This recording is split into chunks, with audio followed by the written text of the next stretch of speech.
வணக்கம். இன்றைக்கி டே 27 construction update. So இன்றைக்கி என்ன பண்ணியிருந்தாங்க அப்படின்னு பார்த்தீங்கன்னா, இதை ஃபுல்லாகவே வந்து கீழே தரை தான் போட்டிருந்தாங்க.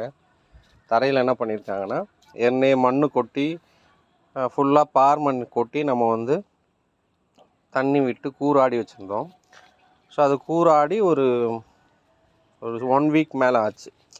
அது என்னென்னா ஆறணும் அப்படின்னு சொல்லியிருந்தாங்க. அண்ட் நடுவுலையும் பார்த்திங்கன்னா மழைலாம் பெஞ்சு ஸோ சாயில் நல்லா டைட் ஆகிருக்கும் அப்படின்னு சொன்னாங்க.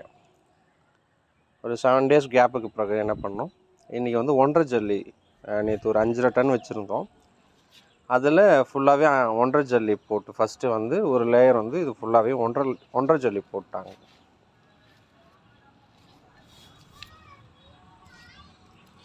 ஸோ ஃபுல்லாக 1.5 ஜல்லி போட்டுட்டு அதுக்கு பிறகு என்ன பண்ணாங்கன்னா,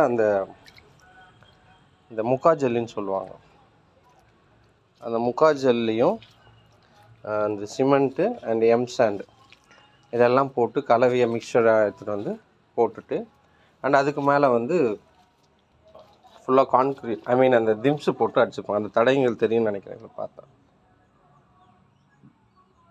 திம்ஸு போட்டு அடிச்சுட்டு டைட்டன் பண்ணாங்க.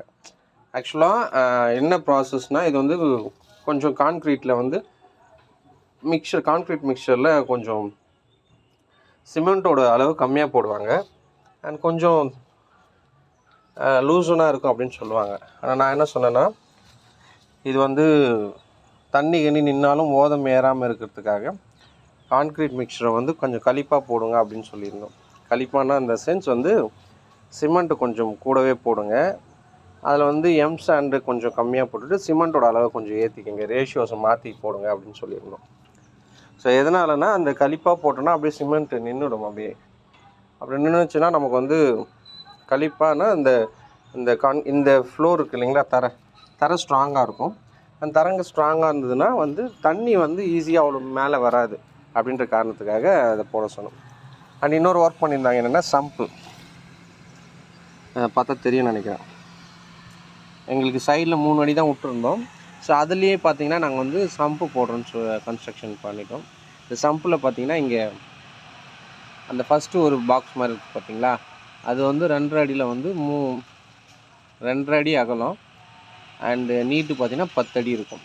அண்ட் இது பார்த்திங்கன்னா அடுத்த சம்பு வந்து பார்த்திங்கன்னா 2.5 அடி அகலத்தில் 7 அடி நீட்டமும் அண்ட் ஆழம் பார்த்திங்கன்னா இது மோர் தென் 7 feet, ஒரு 5 feet வச்சுருக்கோம். மொத்தத்தில் ஒரு 2500 to 700 லிட்டர் பிடிக்கிற மாதிரி சம்பு இன்றைக்கி கட்டியிருக்காங்க. ஸோ இதுதான் என்னோடய